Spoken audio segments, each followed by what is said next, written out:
Hello again, welcome to RP-0 America. So here we are around Venus again still. I just want to do a mini episode showing a very useful thing that you can consider doing and kind of how kind of useful ways to go around doing it. So we are headed out towards our apoapsis again.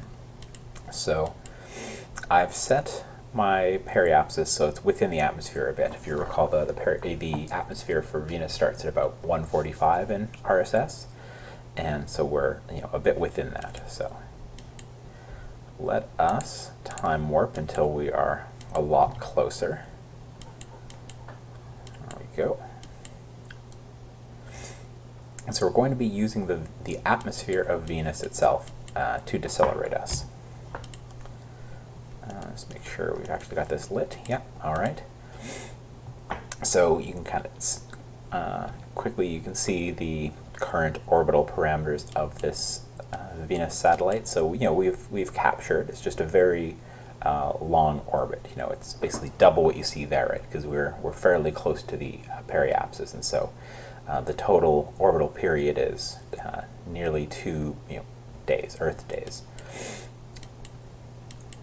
So we're just coming down into the atmosphere. All right, there we go. So now we can see the dynamic pressure increasing. The force of Venus's atmosphere presses in upon us, and as it thickens up, we're going to see more g-forces due to that interaction. There we go. All right, and so we're being brushed by the atmosphere of Venus, which is providing us some deceleration. You can see it's having an impact on our apoapsis. It's bringing it down more and more all the time. And you can even see it there having an impact. So if I switch to another mode, so we can see what impact it's having on our craft. How is it having that decelerative effect? So because the rarefied ions and gas molecules up in the upper Venus atmosphere are bouncing off of our spacecraft, it's heating us up as well. So we want to be careful because we don't have we don't have a heat shield or anything to protect us. So all these parts are being exposed to this atmosphere of Venus, and so these parts are heating up, and they could potentially be damaged or destroyed. So now we're heading back uphill again. The acceleration we're experiencing due to this atmosphere is dropping off. As you can see, it's still having an impact on our orbit, which is exactly what we wanted. So it didn't cost us any fuel to do this. We just needed, around our apoapsis, we can make tiny adjustments to our apo to do gradual cycles of this aerobraking to bring us into a lower orbit over time.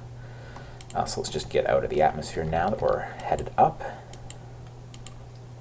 So there's another thing I want to show about it. So the parts of this spacecraft were heating up, but they didn't explode or be damaged. So that's the first thing I'd suggest is if you're considering using aerobraking like this, you need to start off slow. You dip just into the outer range of the atmosphere to get started.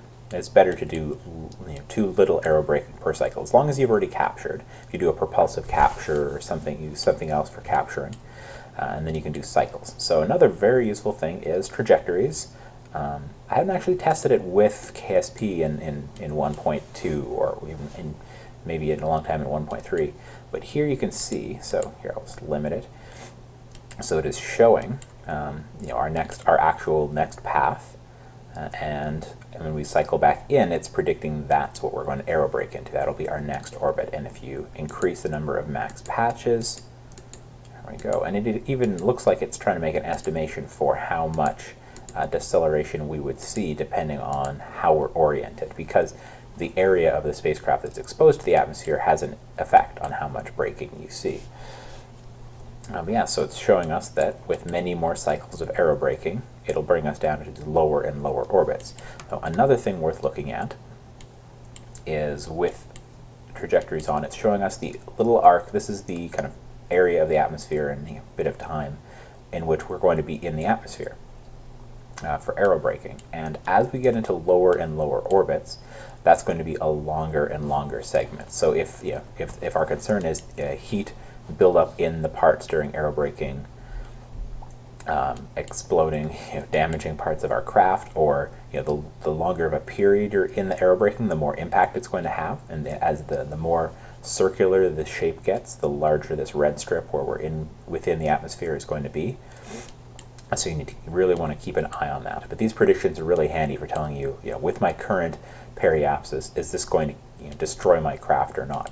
And this is a really powerful technique. It's actually used by NASA. Other agencies have either used it or considered using it. And we're seeing some kind of impact from something. All right. So see, these next 5 cycles of aerobraking would be the equivalent of us having burned 50 meters per second of propellant. There we go. And so ultimately, if I want to come down to a much lower orbit, we can use aerobraking to do that. After we've probably done maybe enough cycles, like maybe 10 more cycles like this, we'd be down to about here, and then I'd probably adjust my periapsis up, so we're taking shorter jumps through the atmosphere, so we're making more fine adjustments down. So here it would cost us an amount of delta V we simply don't have. But I can use small bits of delta V to adjust how much we're brushing through the atmosphere to perform this aerobraking.